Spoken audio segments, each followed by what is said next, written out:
Hello and welcome to the Lawn Business Builders course.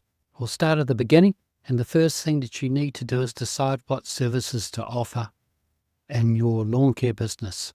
You want to start it right, so we'll go from there. First, you want to keep it simple. More is not always better. I see guys jumping in and offering like about 20 different services. That's not a great thing to do. It can complicate operations. It can make things hard. Additional services often require additional equipment, and this is equipment that if you're only using it occasionally, it's going to sit around and do nothing.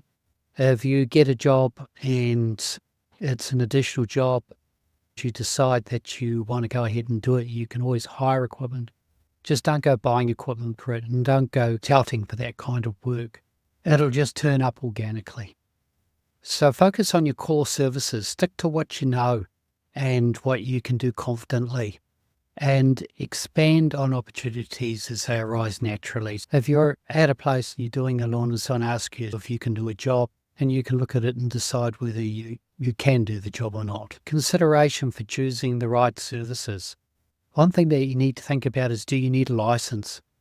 Lawn mowing may not require a license, but treatments and hardscaping often do. So be aware of that. If you haven't got a license, the chances are that there's going to be implications with your insurance. If you're not insured, usually you're not covered. If there's a chemical mishap, you may find that you're not covered because you haven't got the appropriate license. So make sure that you have followed any licensing rules for any services that you offer in your area. Now, play to your strengths. So only offer what you're confident in. Avoid jobs that you're not 100% comfortable doing.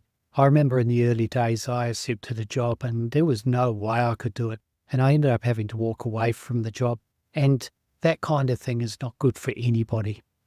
You also want to start off by creating a list of all the services you can think of, and then go through and start crossing out the ones you're unsure about. Now, the ones you're unsure about, if you still want to make money there, try and build a partnership. Find some people that actually do this kind of work so you can refer it through to them and they can refer work back to you. And that way you can still provide the client with the service that they want, but you don't have to fulfill yourself and you can still mow their lawn or do whatever services you're offering. Now, marketing made easy. If you try and offer a whole lot of services, your marketing is going to get expensive pretty quickly. So you want to keep your marketing simple. Fewer services equals more focused marketing and less cost. Your budget goes further when you're promoting fewer services. So for example, if you're spending $150 a month, you can drive more lawn mowing calls versus splitting it across lawn mowing, hedge trimming, tree work, gardening. And the thing is that you can pick up that kind of work just through doing the lawns. If you're marketing for lawns, then you're going to find that you get a whole lot of other work as well. Now, the secret is to evolve over time.